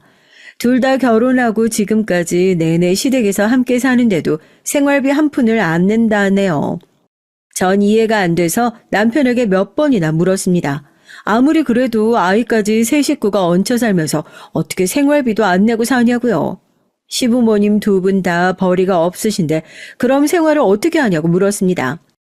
그러자 남편 말이 기가 막혔어요. 남편은 부모님의 전반적인 생활비를 다 책임지고 있어요. 달에 현금으로 생활비도 조금씩 드리는 것도 모자라 부모님 두 분은 아예 남편 카드를 쓰신답니다. 이제야 이해가 됐죠. 동서와 시동생이 돈 벌 생각을 왜 안 했는지 말이죠. 동서와 시동생은 철없던 시절에 결혼을 해야 아이를 낳고 지금까지 시부모님 신세를 지는 걸 당연하게 생각했어요. 먹는 것부터 입는 거 쓰는 거 몽땅 다 시부모님에게 얹혀서 생활한 겁니다. 결론은 남편 돈으로 5 식구가 먹고 산 거였어요. 더 화가 나는 건 가족들의 씀씀이었습니다. 남편은 돈 아깝다고 10년이 넘은 차로 왕복 3시간씩 운전해가며 출퇴근을 해요. 그런데 그렇게 힘들게 번 돈으로 시아버지는 골프를 치시고 시어머니는 매년 해외여행을 가십니다. 그뿐만이 아니에요. 시동생과 동서은 시부모님을 졸라서 툭하면 백화점에 가서 쇼핑을 해대요. 명색이 음악하는 사람들이라 겉으로 보는 게 매우 중요하다면서요. 이제야 남편이 버는 거에 비해 모아놓은 돈이 왜 그렇게 없었는지 이해가 됐습니다. 결혼할 때 신혼집도 거의 다 제 돈으로 산 거나 다름없었거든요. 회계사가 아무리 잘 벌어도 지금까지 6 식구를 책임졌으니 그럴만했어요. 저도 도저히 이해가 되질 않아 남편에게 억울하지도 않냐고 물었습니다. 그러자 남편이 해탈한 사람처럼 웃더라고요. 그래, 내가 당신한테 다시 한번 생각해보라고 한 거야. 나한테 많이 실망했지? 남편은 오히려 제게 미안해했어요. 전 남편이 시댁 생활비를 대주고 있다는 게 아깝다기보단 남편이 안쓰러웠습니다. 평생 가장으로 살다시피 하면서 가족들을 부양한 남편이 불쌍했어요. 사실 제가 남편에게 반한 이유가 한 가지 더 있거든요. 남편의 낡은 구두였습니다. 정육점에 와서 항상 좋은 고기를 잔뜩 사서 가는데 구두는 항상 같은 구두였거든요. 오래돼서 색도 바라고 뒤꿈치가 다 낡아 있었죠. 그 모습에 전 가족을 위해 엄청 열심히 일하는 가장이구나 싶었어요. 그 모습이 멋있어 보였고요. 그래서 남편이 결혼 안 한 노총각이라고 했을 때 더 놀란 겁니다. 남편은 제가 뭘 사줄 때마다 그렇게 좋아해요. 누가 물건을 골라서 사준 적이 별로 없대요. 자기도 일만 하느라 뭘 사러 다닐 시간도 없었고요. 전 그런 남편이 안쓰러워서 어딜 가나 남편 물건을 꼭 사다 줍니다. 작은 거라도요. 사소한 걸 사다 줘도 어린아이처럼 좋아해요. 남편의 주변 사람들은 말해도 믿지 못할 겁니다. 남편처럼 돈도 잘 벌고 잘 사는 사람이 자기가 번 돈을 쓸 줄도 모르는 모습을 보면 말이죠. 그러다 결국은 제가 나서야 할 일이 생기고 말았어요. 어느 날이었어요. 시어머니께서 집에 와서 저녁을 먹으라고 해서 남편과 함께 갔습니다. 그런데 상다리가 휘어지게 차려놨더라고요. 전 힘들게 뭘 이렇게 많이 차리셨냐고 했죠. 그러자 시어머니께서 하신다는 말씀이 그 많은 걸 동서가 다 차렸다고 하더라고요.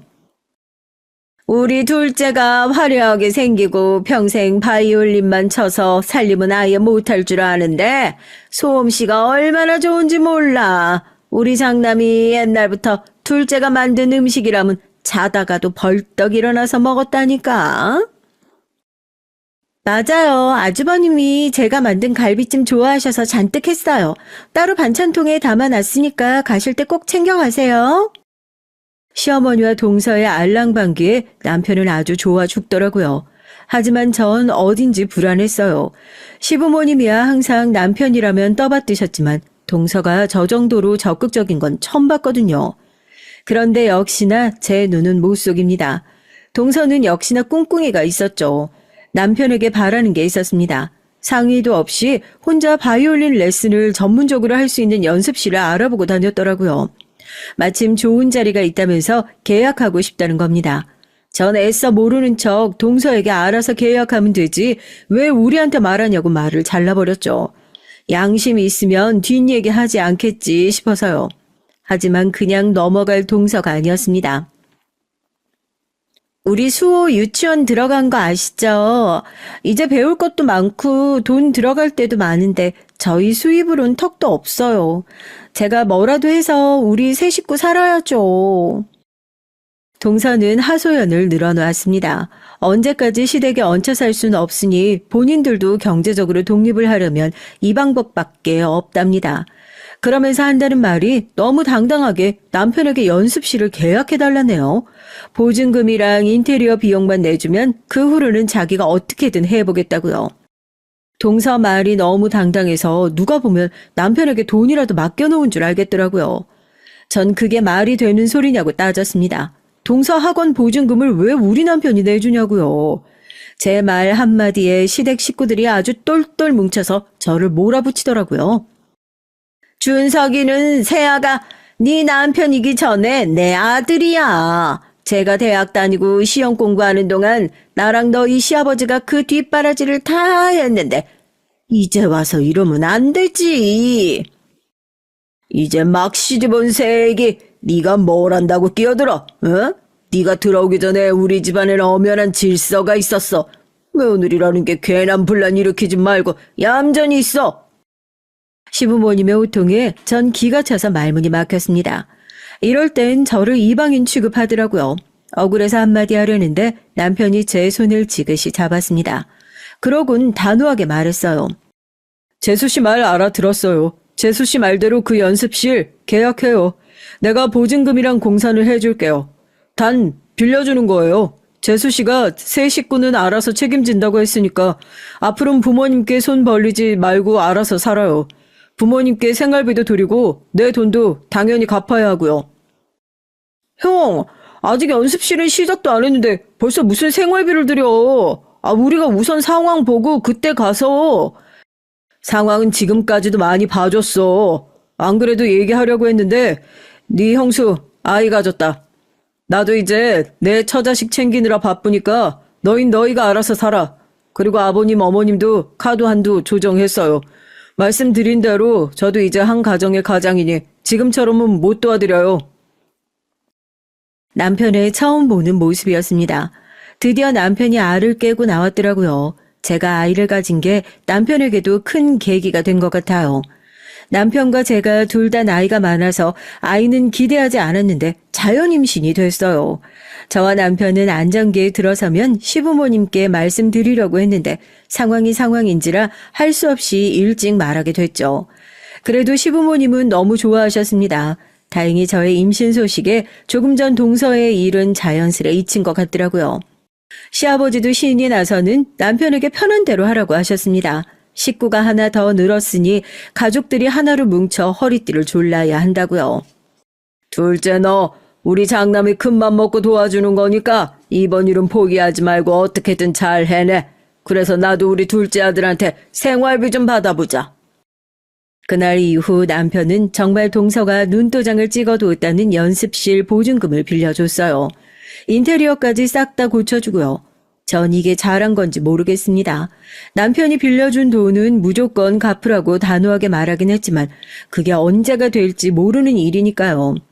솔직히 돈이야 갚든지 말든지 모르겠어요. 최소한 시부모님께 생활비라도 드렸으면 좋겠더라고요. 동서와 시동생이 그렇게라도 노력하면 남편이 한시름 놓을 것 같아서요. 저에게 미안해서 남편이 가족들 앞에서는 말을 단호하게 했지만 마음은 편할 리 없었습니다. 지금까지 평생 가장으로 산 사람이잖아요. 그게 가족들의 강요로만 이뤄진 일은 아닐 테니 마음이 불편하겠죠. 저도 그 마음을 잘 알아요. 남편도 시작은 항상 고생만 하는 가족들을 위해 조금이나마 편하게 살았으면 하는 마음으로 희생하고 헌신한 거였을 거예요. 그런데 언제부턴가 가족들은 받는 거에 익숙해졌겠죠. 친정도 시댁과 별반 다르지 않기 때문에 저도 열심히 정육점 일을 하는 겁니다.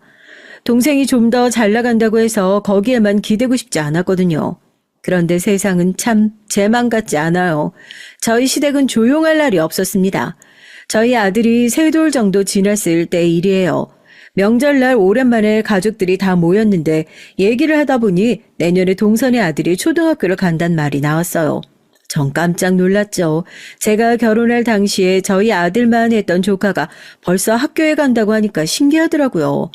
전 큰엄마가 가방이랑 입학식 때 입을 옷을 사주겠다고 조카와 손가락을 걸고 약속했습니다. 그런데 그때 시동생이 또 분위기를 깨는 소리를 하더군요. 애가 벌써 학교 가는데 아직도 방이 없어. 엄마 아빠랑 한 방 쓰고 있으니 내 새끼가 불쌍하기도 하지. 시동생은 시아버지 남편과 함께 막걸리 한 병을 나눠 마시더니만 벌써 취한 건지 이상한 소리를 중얼거리더라고요. 곧바로 동서도 한마디 더 붙이고요. 당신은 속상하게 왜 또 그 소리를 하고 그래? 우리가 능력이 없어서 그런 거지. 그 시커먼 속을 모를 리 없는 전 콧방귀도 끼지 않았습니다. 전 그런 동서와 시동생이 너무 얄미워서 말을 돌려버렸죠. 요즘 바이올린 연습실은 잘 돼? 계약하고 인테리어 할 때까지만 해도 연습실만 차리면 아파트라도 하나 살 것처럼 굴더니만 영 소식이 없네? 연습실만 잘 되면 빌려준 돈도 갚고 시부모님께 생활비도 드린다더니만 아직도 저희 돈도 생활비도 도통 소식이 없더라고요. 빌린 돈도 못 갚고 시부모님께 생활비도 못 주면서 어디서 아들방 타령인지 기가 막혔습니다. 제 말이 거슬렸는지 동서 표정이 확 바뀌더니 정색을 하더라고요. 이 동네 구린 거 형님도 잘 아시잖아요. 집값도 싸고 사람들 수준이 낮으니까 바이올린 배우겠다는 사람이 도통 없어요. 매달 월세 내느라 아주 죽겠다니까요. 동선 매일 같은 소리였습니다. 월세 내느라 힘들어 죽겠다는 소리를 몇 년째 듣는지 모르겠어요. 시동생도 마찬가지였고요. 애 하나 키우는데 돈이 얼마나 들어가는지 나가서 막노동이라도 뛰어야 하나 고민이라고 하더라고요. 심각한 얼굴을 하고서요. 제가 보기엔 다 연기인 것 같았는데 역시나 착한 남편 눈엔 다르게 보였나 봐요. 동서와 시동생의 하소연을 잠자코 듣고 있던 남편은 시동생이 안쓰러운지 나름 고민을 해서 해결책을 찾아주려고 노력하더라고요. 시댁에 원래 남편이 쓰던 방이 있어요. 큰 방은 아니지만 침대와 책상, 옷장이 들어갈 정도 크기예요. 가끔 저희 부부가 시댁에 가면 쓰는 방인데 남편은 그 방을 조카방으로 쓰라고 하더라고요. 침대랑 책상도 입학 선물로 새로 사다 주겠다고요. 전 답답한 남편의 행동에 절로 한숨이 나왔지만 그러려니 했습니다. 사실 결혼해서 나온 지도 오래됐는데 빈방을 그대로 둔 게 저도 생각이 짧았다는 생각이 들기도 했고요. 그런데 동서와 시동생 생각은 그게 아니었어요. 저희가 방을 내주겠다는데도 시큰둥하더니만 갑자기 방에서 웬 봉투를 들고 나오더라고요. 얘기가 나온 김에 좀 들어보랍니다. 전 또 무슨 소리를 하려고 저러나 싶어 의심의 눈초리로 시동생을 바라봤죠. 그런데 시동생이 꺼낸 봉투 안에는 웬 아파트 입주 홍보 전단지가 들어있었습니다. 형, 우리 이 집에서 벌써 10년 가까이 산 거 알지? 이사 올 때도 20년이 넘은 집이라고 했는데 낡아도 너무 낡았어. 내가 이 집 시세 물어봤더니 요즘 오래된 주택 개조해서 살려는 사람들이 많아서 우리가 살 때보다 좀 올랐더라고. 이 김에 이 집 팔고 여기 새로 짓는 아파트로 들어가는 게 어때? 아주머님, 저희가 먼저 가서 싹 둘러보고 왔는데요. 집이 진짜 잘 빠졌더라고요. 40평대에다가 방이 5개나 있어서 우리한테 딱이에요. 그리고 근처에 병원도 있고 공원도 있어서 어머님 아버님한테도 너무 좋을 것 같고요. 그럼 그렇지 왜 갑자기 조카방 얘기를 꺼내나 했습니다. 바이올린 연습장만 구해주면 집을 사서 나간다는 둥 하더니만 결국은 또 남편 도움을 받겠다는 심산이었어요. 전 듣다가 아무래도 가만히 있으면 안 될 것 같아 나서서 한 소리를 했습니다. 여기 나도 아는 동네인데 공사한 업체가 부실 공사로 기사 터져서 급하게 싸게 내놓는 거야. 여기도 기사 터진 집이랑 같은 시기에 지어진 거라 안심할 수가 없어. 그런 데를 지금 사는 건 좀 아니지. 대학도 안 나온 형수님이 뭘 안다고 하세요? 이 집은 달라요. 설마 제가 그런 것도 안 알아보고 형한테 얘기하겠어요? 시동생은 눈을 부라리며 제게 나서지 말라고 했습니다. 전 기가 막혀서 말문이 턱하고 막히더군요. 아무리 개념이 없어도 그렇지 식구들 다 있는 앞에서 절 무시하다니요. 그런데 그때였습니다. 남편이 무섭게 눈을 뜨며 시동생에게 소리를 버럭 질렀어요. 윤석이 너 감히 형수한테 무슨 말버릇이야? 네가 잊어보니까 내가 만만하구나. 그러니까 내 앞에서 그딴 소리를 함부로 짓거리지. 아, 형, 그게 아니고, 난 이제 부모님 연세도 있으시니까 걱정이 돼서 알아본 거지. 이왕 같은 돈이면, 우리 다 같이 좋은 집에 가서 사는 게 낫잖아. 웃기고 있네. 이 집이 왜 우리 집이야? 내 집이지. 낡고 오래돼서 위험하다고? 누가 너더러 이 집에서 10년이나 살래? 지금이라도 이 집 싫으면 너랑 재수씨 집 구해서 나가면 될 일이지. 어디서 멋대로 집을 팔기는 뭘 팔아? 내가 지금까지 너한테 이런 취급이나 받으려고 네 뒤치다거리 실컷 한 줄 알아? 너 당장 형수한테 사과 안 해? 언제나 허허실실 사람 좋게 웃기만 하던 사람이 소리를 지르며 화를 내니 집안은 삽시간에 조용해졌습니다. 어이구, 둘째, 너 형한테 한 소리 들을 줄 알았다. 어디 형수한테 버럭버럭 소리를 질러? 아버지, 갑자기 왜 그래? 얼마 전까지만 해도 아버지도 이 집 오래돼서 싫다고 이사 가고 싶다면서. 시동생의 울부짖음에도 시부모님은 더는 할 말이 없다는 듯 혀를 차며 방에 들어가 버리셨어요. 남편은 시동생에게 저더러 사과하라고 한 번 더 시켰습니다. 시동생은 결국 저에게 자기가 실수했다고 인정하더라고요. 현재 시부모님과 시동생 부부가 살고 있긴 하지만 이 오래된 주택은 엄연히 남편 명의의 집이에요. 부모님이 전사만 전전하시는 게 안타까워 남편이 돈 벌자마자 힘들게 산 집입니다. 그런 집을 자기들 이익에 이용하려는 동서와 시동생이 얄미운 정도가 아니라 이젠 소름이 끼쳤죠. 그날은 다행히 시부모님이 말려주셔서 그 정도로 일단락 됐습니다. 어쨌든 지금은 집주인인 남편이 팔 생각이 없으니 동서나 시동생도 다시는 말을 꺼내지 않겠지 싶었어요. 얼마 뒤 조카와 한 약속이 있으니 책가방이라도 하나 사주려고 데리고 백화점에 갔어요. 그런데 아직도 시동생이랑 동서 얼굴이 뾰루퉁 하더라고요. 전 기껏 자기 새끼 선물 사주겠다고 멀리까지 데리고 나왔는데 왜 또 저러나 싶었죠. 전 애써 모르는 척하고 조카에게 마음에 드는 걸로 고르라고 했습니다. 그런데 여기저기 매장을 데리고 다니는데도 평소 같으면 자기가 더 나서서 고를 동서가 시큰둥하더라고요. 전 애써 참고 다가가서 물었습니다. 왜 가방 안 고르냐? 가방 필요 없냐고요. 그러자 동서가 팔짱을 끼더니 한다는 말이 역시 동서다웠어요. 가방 그거 얼마나 한다고 온 식구들을 다 나오라고 해요? 그냥 대충 돈이나 좀 보내면 되지. 와, 사람 본성이라는 게 무섭더라고요. 자기들한테 필요하면 아주 알랑방귀를 끼더니만 원하는 대로 해주지 않으니 싹 변해 있었습니다. 자기 아들이 보는 앞에서도 말이죠.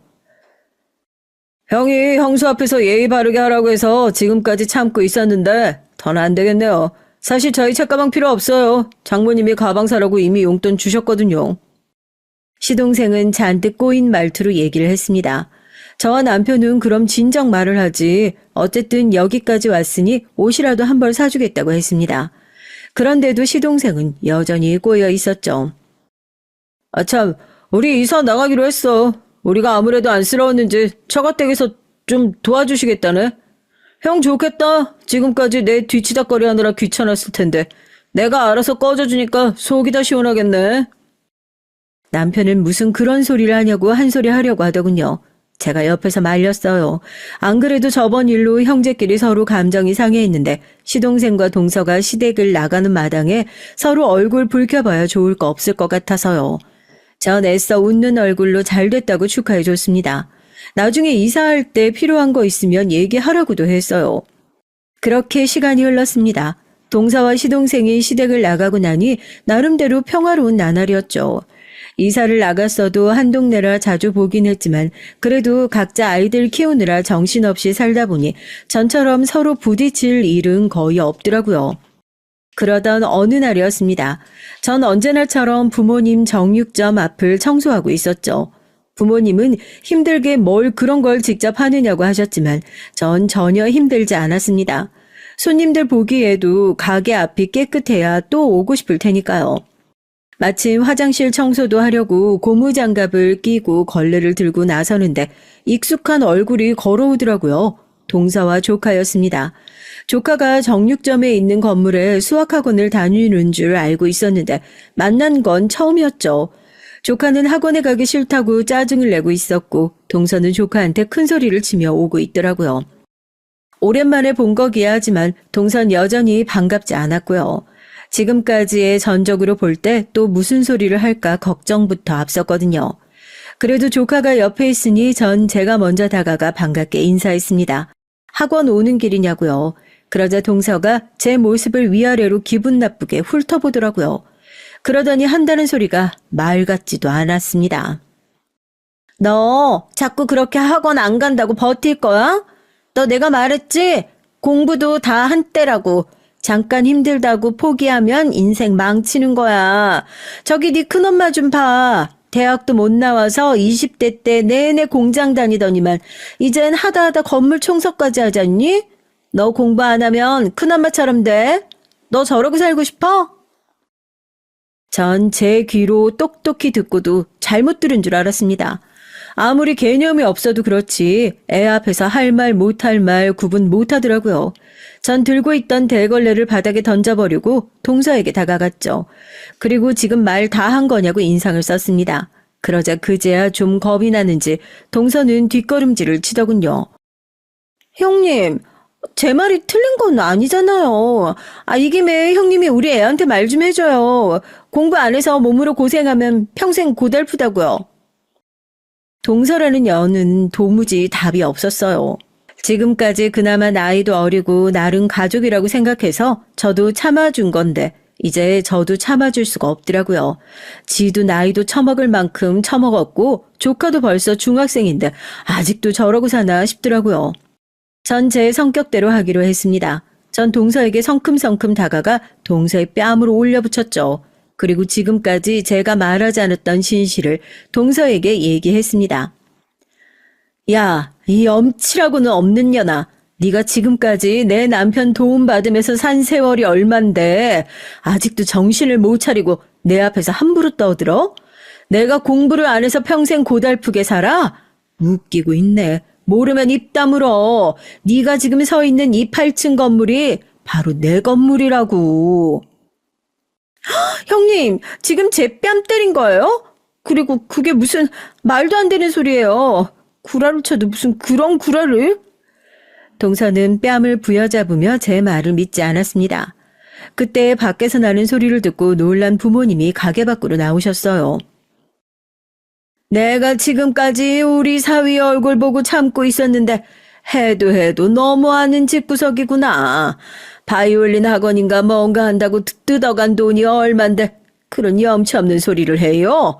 그리고 이 건물 우리 딸 거 맞아요. 왜요?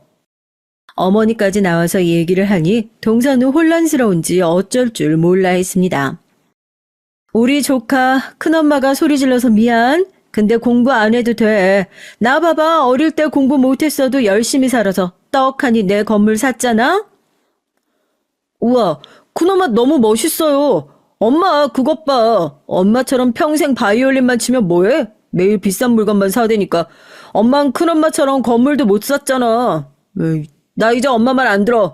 난 나대로 내가 하고 싶은 거 하면서 살 거야. 그러니까 나 오늘 학원 쨘다. 전 조카에게 5만 원을 주면서 나가서 친구들하고 맛있는 거 사 먹으라고 했어요. 그때까지만 해도 동서는 뭔가 잘못됐다는 생각이 드는지 연신 손톱을 뜯고 있더라고요. 궁금한 게 아주 많은 얼굴이네. 내가 말 안 했나?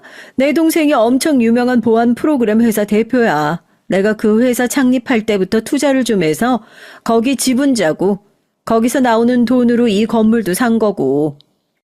네, 맞습니다. 저도 동생 덕을 봤다면 보고 산 사람이에요. 동생한테 투자한 덕분에 노후 준비가 완벽하게 된 상태였죠. 제 말에 동서는 입을 다물질 못하더군요. 금세 태도를 바꿨습니다.